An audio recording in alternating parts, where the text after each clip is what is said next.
وعلی آل محمد۔ آج پاکستان تحریک انصاف کی پارلیمنٹری پارٹی کا پہلا باضابطہ بڑا ہماری بیٹھک یہاں ہوئی ہے۔ ویسے چھوٹی میٹنگز ہماری ہوتی رہی، لیکن آج باضابطہ طور پہ بیٹھک ہوئی، اور جس میں ہمارے نئے ممبران نے بھی شرکت کی، کچھ پرانے ممبران نے بھی ماشاءاللہ، اور سب بڑی مشکلات سے، بڑی تکلیفوں سے گزر کے آئے ہیں۔ اللہ تعالیٰ کا کرم ہے، اللہ تعالیٰ کا احسان ہے کہ اللہ تعالیٰ نے ثابت قدم رکھا، اور خان صاحب کی اور تحریک انصاف کے جو ورکرز ہیں، جس طرح انہوں نے خان صاحب کی لاج رکھی اور خان صاحب کے نام پہ جس طرح قوم کھڑی ہوئی ہے، جو ہمارا بیانیہ تھا اس کے ساتھ کھڑی ہوئی ہے۔ قوم نے ثابت کی ہے کہ سن 47 میں یہ قوم اگر ایک ملک نیا بنا سکتی تھی تو اب اس ملک کے لیے کھڑے بھی ہو سکتے ہیں، اس بات کے لیے کہ یہ ملک صحیح معنوں میں ایک آزاد ملک ہو، جہاں عوام کی من مرضی پہ لوگ آ کے اقتدار میں بیٹھیں، پرفارمنس پہ فیصلے ہوں، اور جو پھر پرفارم نہ کرے عوام ووٹ کی طاقت سے ان کو باہر کر دے۔ باہر کی ڈکٹیشن پہ یہ ملک مزید نہیں چلے گا۔ لندن سے انکار کے بعد اب واشنگٹن کی طرف سر جھکانا یہ تو عجیب سی بات ہے۔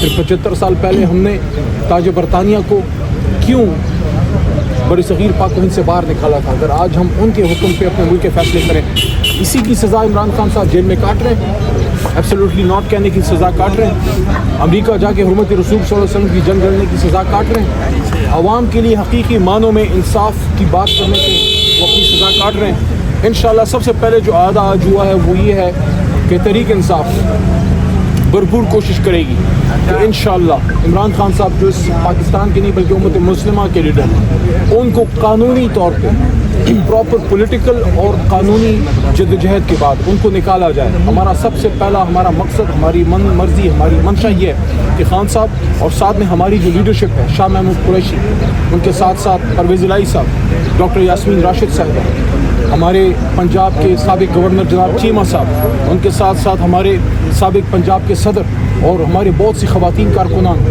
سب کے سب جو ہیں ان کو نکالنے کے لیے ہماری بھرپور جدوجہد ہوگی۔ ہم ایک پرامن لیکن پرزور سیاسی جدوجہد کریں گے۔ ہم کبھی بھی کسی کے گریبان میں ہاتھ ڈالنے کے قائل نہیں، لیکن کسی کو اجازت نہیں دیں گے کہ وہ ایک حد کراس کرے۔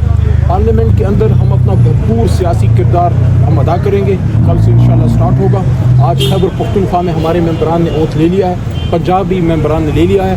اصل میں جو ہمارا مینڈیٹ ہے اس کا آدھا تقریباً ہم سے لے لیا گیا ہے۔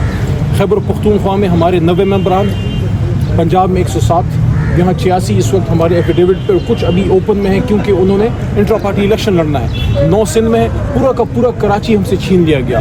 پنجاب میں آپ یہ دیکھیے کہ میاں نواز شریف صاحب کی جماعت کے انکلوڈنگ ہم بشمول ان کی تمام بڑی لیڈرشپ اپنی سیٹیں ہار چکے ہیں۔ میاں صاحب خیبر پختونخوا مانسیرا سے ہار چکے ہیں، لاہور سے بھی ہارے ہیں، لیکن فارم 47 بھی جیتے ہیں، فارم 45 پہ ہمارے لوگ جیتے ہیں۔ مریم بی بی کا میں حیران ہوں، مریم بی بی وزیر اعلیٰ تو بنا دی گئی، لیکن جس سیٹ پہ وہ جیتے ہیں وہاں مہر شرافت صاحب ہمارے نوجوان رہنما وہاں سے جیت چکے ہیں۔ ان کے بڑے بڑے سرما جو ہے وہ ہارے، لیکن کچھ کو فارم 47 پہ جتایا گیا۔ پورا اسلام آباد ہم جیت چکے ہیں، لیکن ہمارے لوگوں کو فارم 47 پہ ہرایا گیا۔ اور فارم 47 کیا ہے، فارم 45 کیا ہے؟ فارم 45 وہ رپورٹ ہے اس گراؤنڈ سچویشن کی کہ ہر پولنگ اسٹیشن پہ جتنا ووٹ پڑتا ہے وہ سارا فارم 45 پہ آپ کے سامنے ہوتا ہے۔ پریزائڈنگ افسر کی دستخط ہوتے ہیں، اس پہ اسسٹنٹ پریزائڈنگ افسر کے دستخط ہوتے ہیں، انگوٹھوں کا نشان ہوتا ہے۔